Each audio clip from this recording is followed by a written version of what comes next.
এইটা হচ্ছে iPhone x. এই ফোনটা 2017 সালে রিলিজ হয়। এখন দেখেন 17 সাল থেকে 2024 সময়ের ব্যবধান কয় বছর?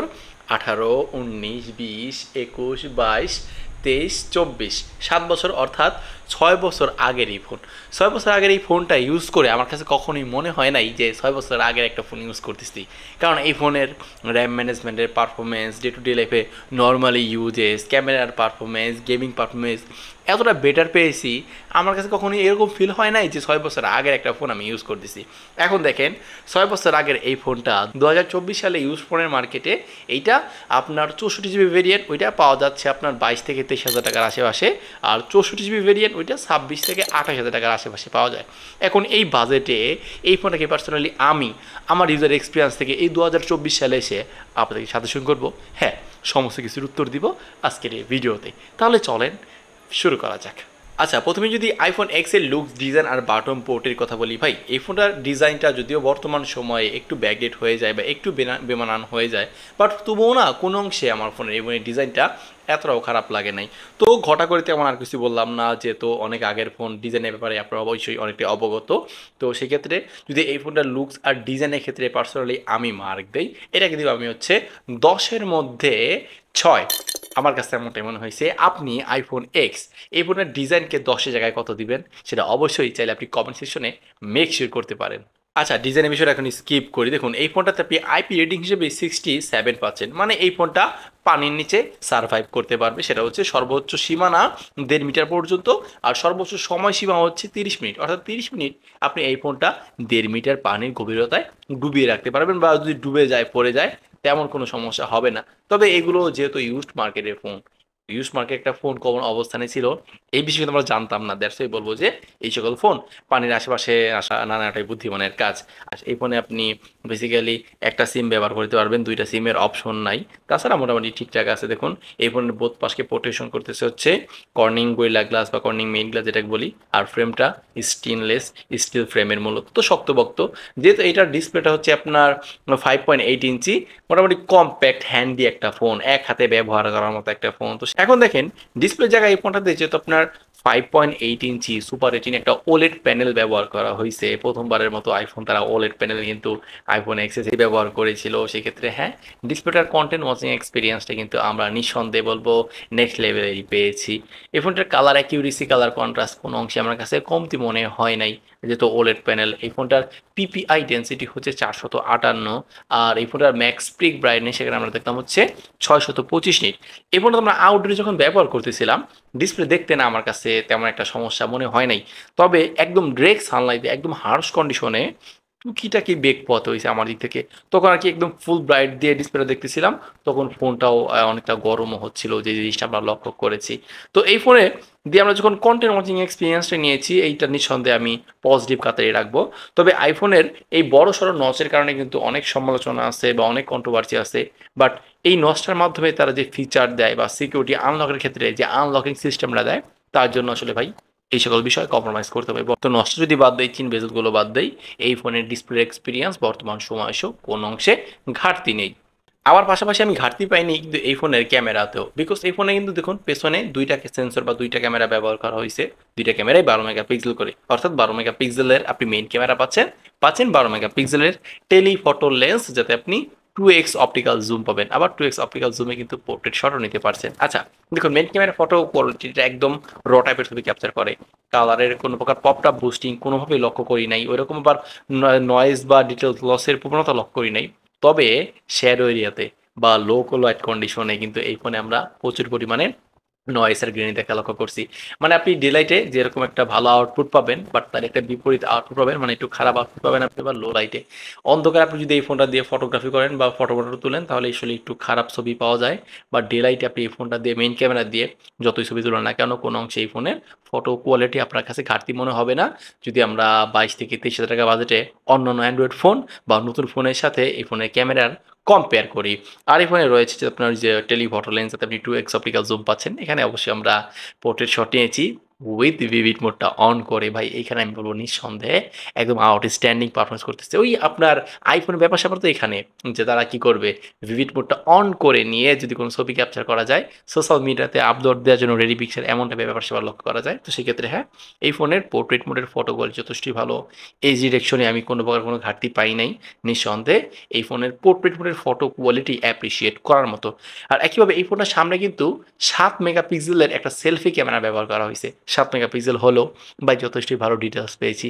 এক, এক করে স্ক্রিনে দেখাচ্ছি ভিভিড ফটো অন করে নিলে কীভাবে সোশ্যাল মিডিয়াতে আপলোড দেওয়ার জন্য রেডি টাইপের ফটো পাওয়া যায়। তো হ্যাঁ, এই ফোনের ফোন ক্যামেরার ফটো কোয়ালিটিও কিন্তু অ্যাপ্রিশিয়েট করার মতো ছিল যদি এখানে শুধুমাত্র ৭ মেগাপিক্সেলের একটা সেন্সর ইউজ করা হয়েছে।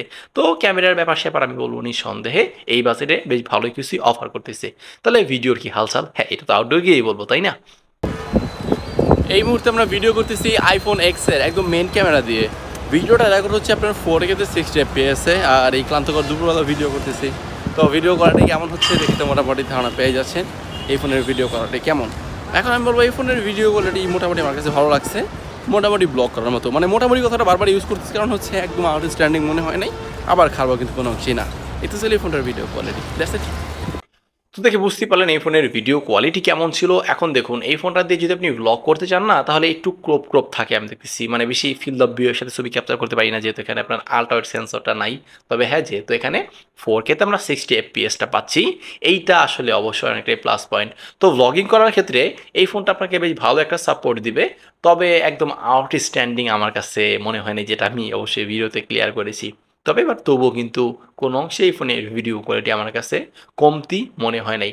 তবে এই ফোনের নয়েজ ক্যান্সেলেশনের ব্যাপারটা না একটু কম অ্যাক্টিভ আমরা যেটা মনে করলাম, মানে আশেপাশে নয়েজগুলো একটু বেশি ক্যাপচার করে আপনার এই আইফোন এক্স। তো ওভারঅল আমি বলবো ভিডিও সেকশনে এইটা হয়তো একটু পিছিয়ে থাকে, বাট ফটো সেকশনে কিন্তু আইফোন এক্স এখনও বেশ ভালোই আউটপুট দিচ্ছে।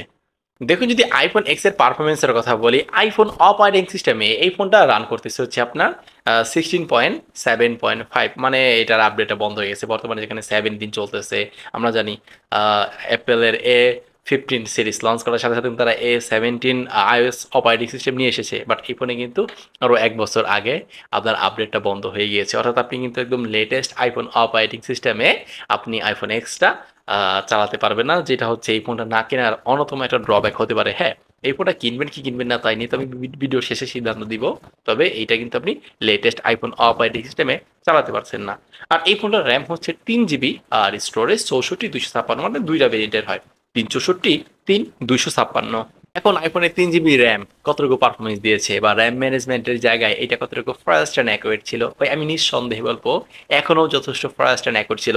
আমরা করেছি কি মূলত আমার কাছে যেহেতু সনি এক্সপেরিয়া 1 Mark II এটা আমার প্রাইমারি ডিভাইস হিসেবে আমি কয়েক মাস ধরে যেহেতু ব্যবহার করতেছি, আমি ওইটাতে 8 GB র্যাম ইউজ করা হয়েছে আর এইটাতে ব্যবহার করা হয়েছে শুধুমাত্র 3 GB র্যাম। আমি 3 GB র্যামের সাথে 8 GB র্যামের কম্পেয়ার করে কি রেজাল্ট পাইছি জানেন? দেখলাম কি এইটা ওইটা চাইতে কোনো অংশে পিছিয়ে নয়। হ্যাঁ, পিছিয়ে অবশ্যই, তবে আহামরি যে একদম পার্থক্য ছিল সেটা কিন্তু এমন না। আমি ট্রাই করবো আপনাদেরকে 5 র্যাম ম্যানেজমেন্টের একটু কম্পেয়ার করার।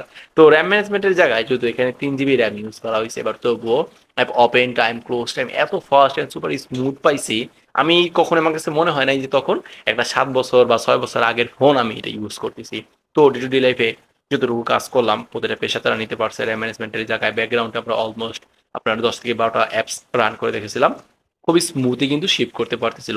তো আমার মনে হয় না র্যাম ম্যানেজমেন্টের জায়গায় আপনি অন্তত আরও 2 বছর এই ফোনে কোনো প্রকার কোনো কমপ্লেন রাখতে পারবেন। মানে র্যাম ম্যানেজমেন্টের জায়গায় 3 GB র্যাম হলেও যথেষ্ট স্মুথ একটা পারফরমেন্স দেয়। আমি পুরো অনেক ভিডিওতে বলেছি এইটাও, আইফোনের 3 GB র্যাম আর অ্যান্ড্রয়েডের 8 GB RAM just almost semi একটা পারফরমেন্স দেয়। তো ওই রকম সেমি পারফরমেন্স দিচ্ছে এই আইফোন এক্সেসের জায়গায়, যেটা আমি আমার প্র্যাকটিক্যাল ইউজার এক্সপিরিয়েন্স থেকে Sony Xperia 1 Mark II compare করি, যেটা লক্ষ্য করলাম। তো র্যাম ম্যানেজমেন্টের জায়গায় হ্যাঁ এটা যথেষ্ট ভালো দিছে, যেহেতু এখানে 3 GB র্যাম। আর এই ফোনের চিপসেট হিসেবে এই ফোনটাতে ব্যবহার করা হয়েছে হচ্ছে অ্যাপেলের A11 বাহিনী, যেটা 10 nm আর্কিটেক্টের একটা চিপসেট। দেখুন এই ফোনে যে চিপসেটটা ব্যবহার করা হয়েছে আইফোন 8-এও কিন্তু সেম একই চিপসেট ব্যবহার করা হয়েছে। মানে আপনি যদি আইফোন 8টা পারচেস করেন, হয়তো দেখা যাচ্ছে ওইটার প্রাইস পড়বে 13 থেকে 14 হাজার টাকা, ওই প্রাইসে এইটার মতো পারফরমেন্স পাবেন। তবে ওইটা তো খালি জাস্ট চিপসেটের পারফরমেন্স দিচ্ছে, আর অন্য অন্য জায়গায় তো আইফোন 8 অনেক জায়গায় পিছিয়ে, তাই না? আচ্ছা, এই ফোনে যেহেতু একইভাবে অ্যাপেলের A11 বা চিপসেটটা ব্যবহার করা হয়েছে, তো এই ফোনের চিপসেট দিয়ে আপনি ডে টু ডে লাইফে যতটুকু কাজ করেন এটা নিতে পারবে। সেই ক্ষেত্রে আমার মনে হয় না আসলে ওই রকম কমপ্লেন আছে। তবে কিছুটা ল্যাকেন্সি আমি আসলে এই চিপসেটে কিছুটা লক্ষ্য করছি, মানে ডে টু ডে লাইফে নর্মাল ইউজে। বাট ডে লাইফে আমি বলবো যে নিঃসন্দেহে প্রতিটা কাজ খুব ইজিলি করতে পারতেছিল, সেই জায়গায় কোনো কমপ্লেন নাই। আর গেমিংয়ের জায়গায় এই ফোনটা দিয়ে আমরা পাবজি খেলেছি, ফ্রি ফায়ার খেলেছি, অ্যাসফাত প্যান খেলেছি, পাশাপাশি কল অফ ডিউটিটাও টুকিটাকি রান করে দেখছি। পাবজিতে এই ফোনটা আপনার স্মুথ এক্সট্রিম সর্বোচ্চ এইচডিআর আলট্রা পর্যন্ত সাপোর্ট দিচ্ছিল। পাবজি গেমটা এই ফোনটা দিয়ে আমরা 15 মিনিট প্লাস প্লাস সময় যখন গেমিং করতেছিলাম তখন এই ফোনটা মোটামুটি ভালো হিট জেনারেট করতেছিল, যেটা নিঃসন্দেহে আমি ওভার হিটের কাতারে ফেলবো। মানে এই ফোনটা আসলে বেসিক্যালি হয় কি, দেখুন একটা ফোন যদি না আপনারা হিটিং ইস্যুর বিষয়টা না, আমি এক এক ফোনে এক এক রকম পেয়েছি। আমি এর আগেও আইফোন এক্সটা ইউজ করছিলাম, ওইটা আমি দেখেছি কি হিটিং ইস্যুর মাত্রাটা কিছুটা কম, বাট এইটা একটু বেশি। আর এই সকল বিষয়বস্তু মানে দেখুন একই ফোন জাস্ট 15 মিনিট করে গেমিং করতেছি, বাট তবুও না দুইটার ক্ষেত্রে হিটিং ইস্যুর মাত্রাটা একটু কম বেশি হয়ে যাচ্ছে। কেন?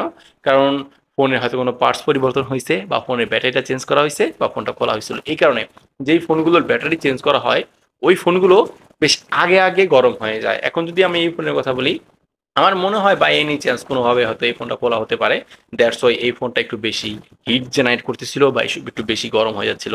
আপনারা যখন কোনো ফোন পারচেস করবেন এই বিষয়টা মাথায় রাখবেন যে ফোন কতটুকু হিট জেনারেট করতেছে। যদি বেশি হিট জেনারেট করে তাহলে বুঝতে হবে যে হয়তো এই ফোনটা খোলা হয়েছিল বা ব্যাটারিটা কোনোভাবে চেঞ্জ। পাবজিটা খেলেছি, পাবজিটা 15 মিনিট প্লাস গেমিং করার পর প্রচুর পরিমাণে হিট জেনারেট করতেছিল, তখন অনেকটাই ফ্রেম ব্যাপারে দেখা লক্ষ্য করছি। পাশাপাশি অ্যাসপাত লাইনের ক্ষেত্রেও ঠিক একই বিষয়বস্তু লক্ষ্য করছি। এখন আপনি যদি গেমার লাভার হন এই ফোনটা থেকে আসলে ওই রকম পারফরমেন্সটা হবে না, তবে হ্যাঁ অন্যান্য ফোনের সাথে কম্পেয়ার করলে অনেক অংশে এটা কিন্তু এগিয়ে থাকবে। বাট আমার কাছে মনে হয়েছে যে না, আসলে গেমিং করার জন্য আমি কখনোই এই ফোনটা সাজেশন করব না। গেমিং সেশনে হয়তো কিন্তু স্টেবল পারফরমেন্স দিবে, বাট ওইরকম লং টাইম গেমিং করার ক্ষেত্রে না, এই ফোনটা থেকে টুকিটাকি বেক হতে হয় বা কিছুটা লকিং ফিল করি, যেহেতু ফোনটা খুব দ্রুতই গরম হয়ে যাচ্ছিল। আর এই ফোনের এই যে গরম হয়ে যাওয়ার পরেই যেহেতু ফোনের ব্যাটারি ব্যাকআপের জায়গাটা বুঝতে হবে, যদি আপনি গেমিং করতে যাবেন যখন এই ফোনতে কিন্তু আহামরি ওইরকম ব্যাটারি ব্যাকআপটা পাবেন না, কারণ এই ফোনটাতে ব্যবহার করা হয়েছে আপনার 2716 মিলি অ্যাম্পারের ব্যাটারি বা এরকম 2700 মিলি অ্যাম্পারের ব্যাটারি।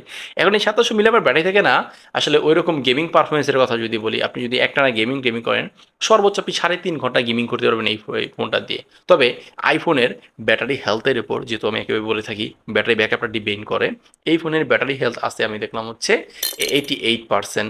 তো এই জায়গা থেকে এখন দেখুন একটা 7 বছর আগের ফোন কীভাবে 88% ব্যাটারি হেলথ থাকে, এটা কিন্তু একটা প্রশ্ন। অবশ্যই এই ফোনটা হয়তো চেঞ্জ করা হয়েছে ব্যাটারিটা, বা কোনোভাবে হয়তো বুস্টেড করা হয়েছে, এই বিষয়গুলো কিন্তু বিবেচনা রাখতে পারেন।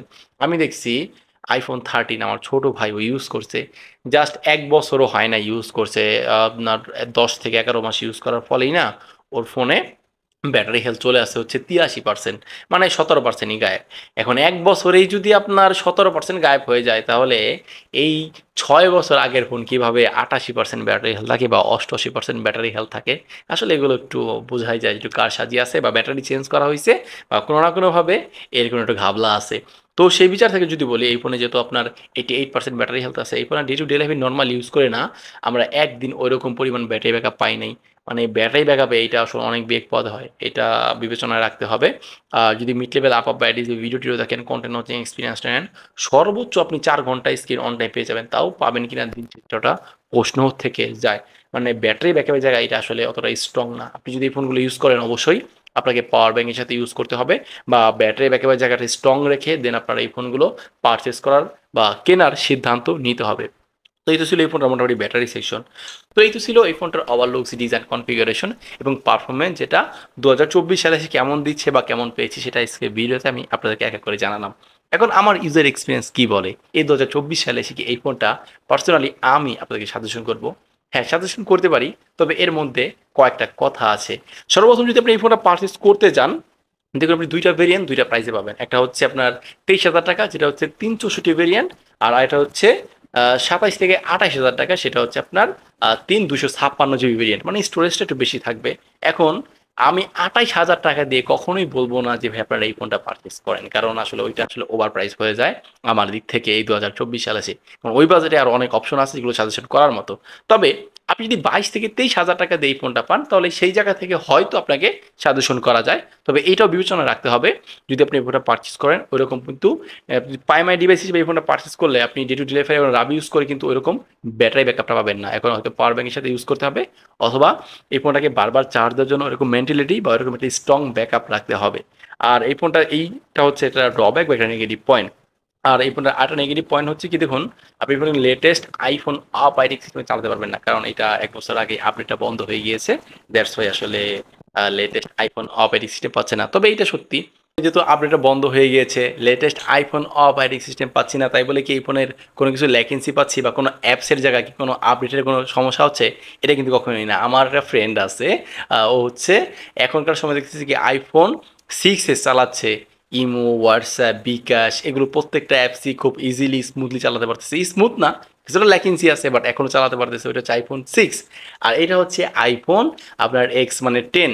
তো সেই জায়গা থেকে আমি নিঃসন্দেহে বলবো, যদি একটু ব্যাকডেট আইফোন অপারেটিং সিস্টেম এটা চলতেছে, বাট তবুও কিন্তু আপনি আহামরি এরকম প্রবলেম ফেস করবেন না। তো একটা প্রবলেম বারবার ফেস করবেন যেটা বলতেছি, সেটা হচ্ছে এই ফোনে আসলে ওই রকম ব্যাটারি ব্যাকআপটা পাবেন না, যেটা আপনার ওই যে 2700 মিলিঅ্যাম্পার ব্যাটারিটা ইউজ করা হয়েছে, পাশাপাশি ব্যাটারি হেলথটাও কম। আবার হয়তো ব্যাটারিটা যদি বুস্ট করা থাকে, এগুলো বিবেচনা রাখতে হবে। এখন আমি বলবো যদি 22 থেকে 23 হাজারে পান তাহলে অবশ্যই ফোনটা দেখতে পারেন। হ্যাঁ, সেক্ষেত্রে আপনার জন্য ভালো একটা অপশন হতে পারে। তো এই তো ছিল আইফোন এক্স বা আইফোন 10 নিয়ে আমার অভিজ্ঞতা বা আমার অভিমত। এখন কেনা না কেনা সেটা একান্ত আপনার ব্যক্তিগত ব্যাপার। তো আজকে ভিডিও এই পর্যন্তই। যদি ভিডিওটা ভালো লাগে অবশ্যই একটা লাইক করে দিন, আর আপনি যদি এখনও আমাদের এই ছোট্ট পরিবারের সদস্য না হন, সাবস্ক্রাইব করে সদস্য হয়ে যেতে পারেন। আল্লাহ হাফেজ।